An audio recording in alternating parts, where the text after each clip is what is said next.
The Sea of Galilee and Lake Apopka are very much alike.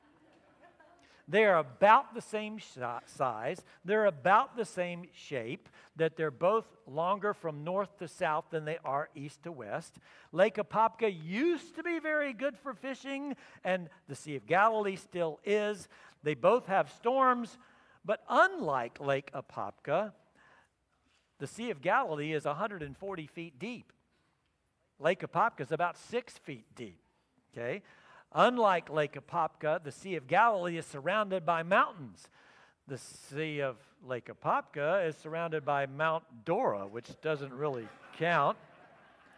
Unlike Lake Apopka, there's still lots of boats on the Sea of Galilee, and Lake Apopka gets an airboat every once in a while. Like Lake Apopka, there's storms, but in the Sea of Galilee, the waves get really high because you got that much water, you got the wind coming from over the mountains and down, that the waves get over the boats, and the boats back in Jesus' time were about as wide as this aisle and about half as long, and they were open boats made out of wood. They found one stuck in the mud, buried in the mud. One summer there was a drought, and the Sea of Galilee went down, and they found this boat, and it's been preserved, and it's on display now, and it's about half the length of this aisle and about as wide as this aisle, and that's the kind of boat that Jesus would have been in, an open boat with waves crashing over it.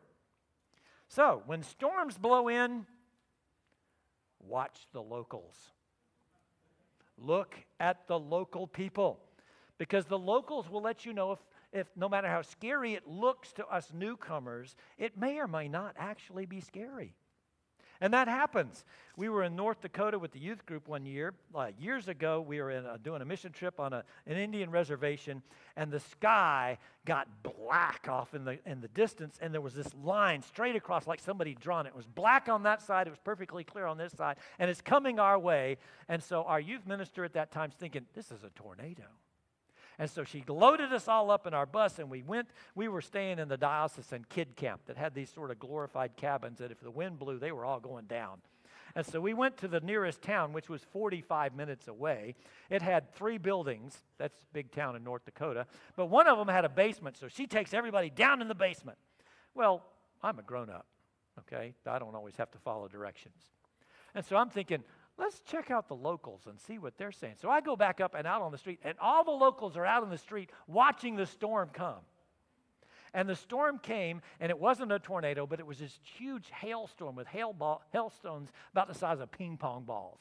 And they're just out underneath their overhangs of their houses, and they're watching this. And I'm thinking, I've never seen this before. I'm staying out here. And the hail it piled up that deep on the street. And all of our kids missed seeing it because they're down in the basement hiding. And I'm watching the locals. And they weren't scared. So I wasn't scared. That's what to do. When storms blow in, trust the locals and trust Jesus.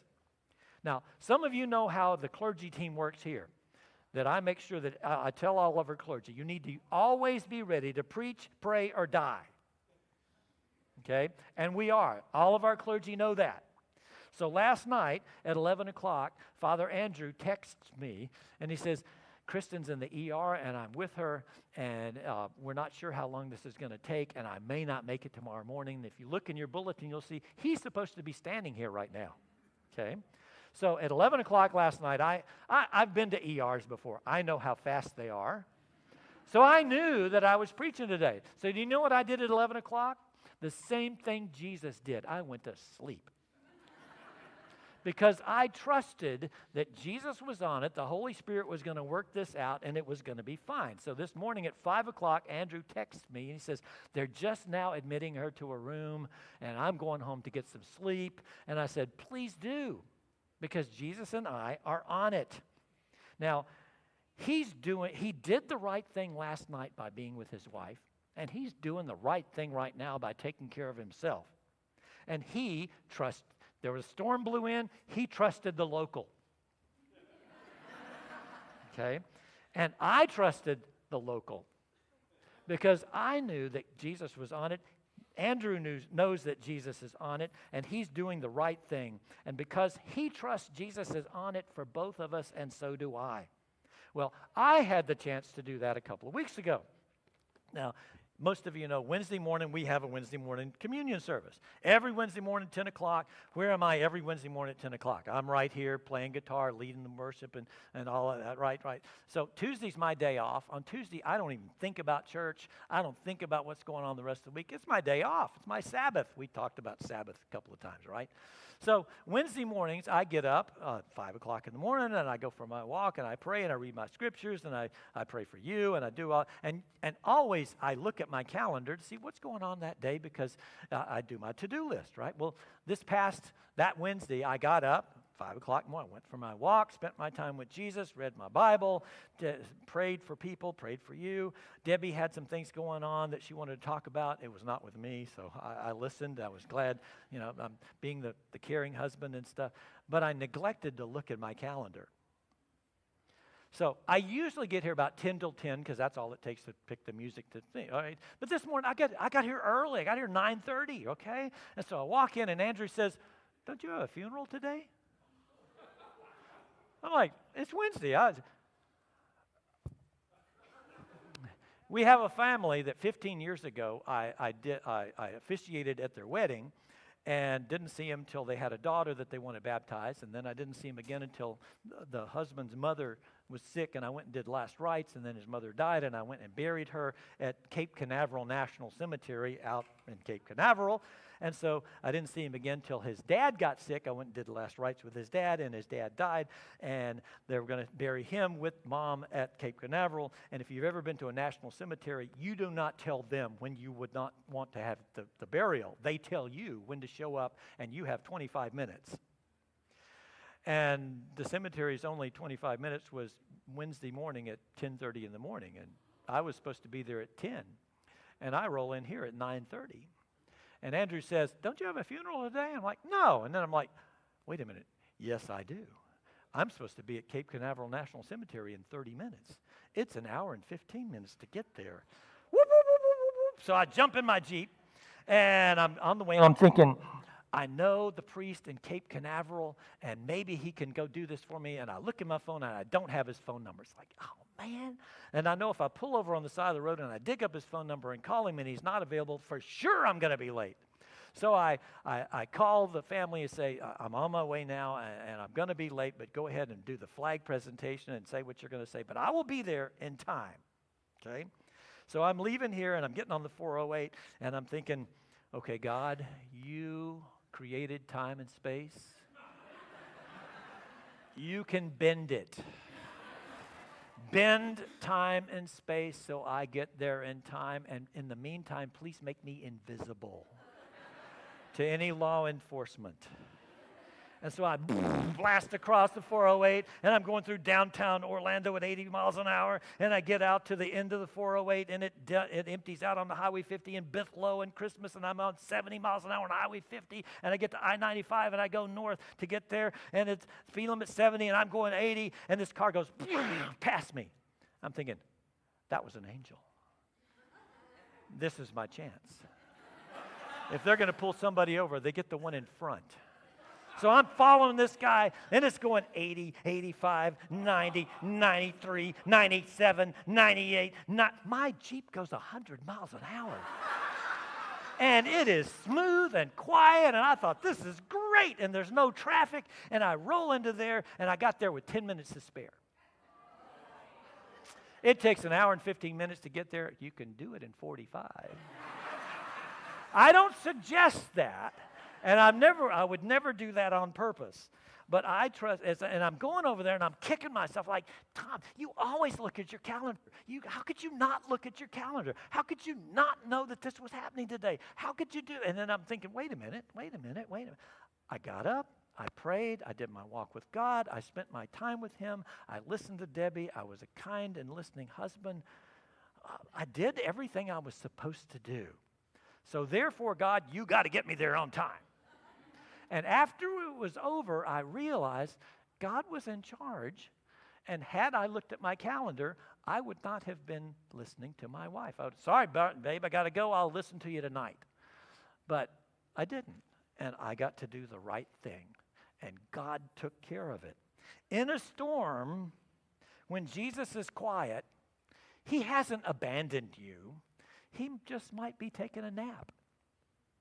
Because he trusts us. He trusts us to remember what he's done in the past to get us through. So he trusts us to trust him to get us through this time. And that's about halfway to Cape Canaveral. I got to that point. Okay, Jesus, I'm going to trust you. I'm not going to fret. I'm not going to be anxious. There's nothing I can do to fix this, but I trust you. You're going to get me there. And he did. And if it gets too rough, he'll calm the sea. If the storm gets too rough, he'll calm the sea. But which shows more faith? To calm the sea and the storm, or to sleep through it? Jesus is sleeping through the storm. He's in a boat with 4 professional fishermen. These guys know what to do. And Jesus trusts them to do their thing, and he's sleeping. Now they wake him up and they're freaking out, so he calms the sea. But which shows more faith? To calm the storm or to sleep through it? So last night, I slept. And on the way to the cemetery, I prayed. And Jesus worked it out. Now, once again, I would never do that on purpose. But I can trust that no matter what happens, Jesus is on it. So when storms blow in, look at the locals. Look at the locals and see how they respond. Which is why it's so important to be here and be plugged into the Messiah family, because you got lots of locals in this room of all sizes and shapes and colors and conditions and cultures, and they've been through lots of storms. And when you go through a storm, most likely somebody here has been through one of those before, and they can let you know whether you need to freak out or not, and usually not. Usually not. When the storm blows in, look at the locals. Watch the locals. And when the storm blows in, we can watch folks. And when the storm blows in, watch Jesus. Because he's never anxious. Never anxious. And God tells us what to do when that anxiety starts crawling up our throat and trying to grab us. In Philippians chapter 4, verse 6, Paul writes, "Don't be anxious about anything, but in everything, with prayer and petition and thanksgiving, let your requests be made known to God, and the peace of God that passes understanding will guard your heart and your mind." And when the storm blows in, pray, tell God what's going on, tell God what you're afraid of, tell God what you're feeling, tell God if you're anxious, tell God what you'd like him to do about it. But then remember what God has done in the past and how he's gotten you through the messes in the past and what he did in the past, and then thank him that he's going to do it again. Even before you see whatever he's going to do, even before you see him do it, thank him for what he's going to do. And then choose peace. Choose peace. Choose to trust the God who trusts you. And if Jesus is silent when you pray, he hasn't abandoned you. He might just be taking a nap because he trusts you. He trusts you to trust him. And if Jesus is taking a nap, maybe you need to also. Let's stand.